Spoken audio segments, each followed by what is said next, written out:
Menurut sains modern, Isra Mi'raj sangatlah mustahil dan wajar jika ateis tidak mempercayainya. Kok bisa demikian? Saya Prof. Zulis, Guru Besar FIPA UI, kita bahas dalam Behind the Science. Menurut kosmologi modern, jarak bumi ke pinggir alam semesta sekitar 14 miliar tahun cahaya. Artinya, dengan kecepatan cahaya membutuhkan waktu 14 miliar tahun untuk keluar dari langit dunia. Einstein mengatakan tidak ada benda bermassa yang bisa melampaui kecepatan cahaya. Lalu orang bertanya, kalau begitu bagaimana Nabi Muhammad bisa Isra Mi'raj hanya dalam satu malam? Nah, disinilah banyak orang keliru. Mereka mencoba menjelaskan peristiwa langit menggunakan fisika bumi. Padahal hukum realitasnya berbeda. Kita hidup di alam materi langit pertama, ruang 3 dimensi plus waktu. Sementara makhluk seperti malaikat, jin, dan arwah berada pada dimensi yang lebih tinggi dari manusia. Karenanya mereka adalah makhluk gaib yang tidak bisa kita indera dengan panca indera kita. Kita tidak bisa membayangkan bagaimana dimensi ruang keempat dan seterusnya. Karena akal kita terbatas pada ruang 3 dimensi. Katakanlah ada makhluk 2 dimensi seperti Chuck Zone. Makhluk ini tidak akan mampu memahami ruang 3 dimensi. Bayangkan seekor semut berjalan di atas kertas.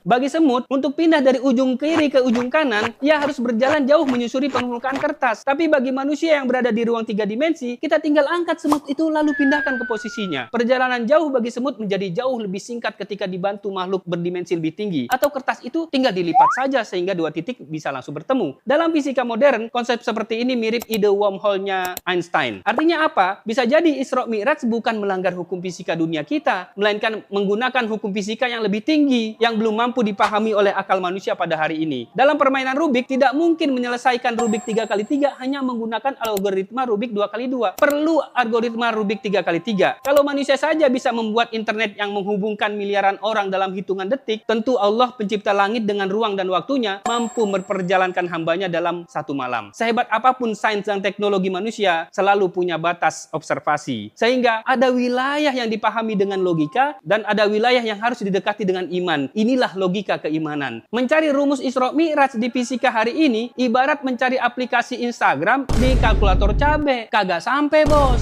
Salam Behind the Science.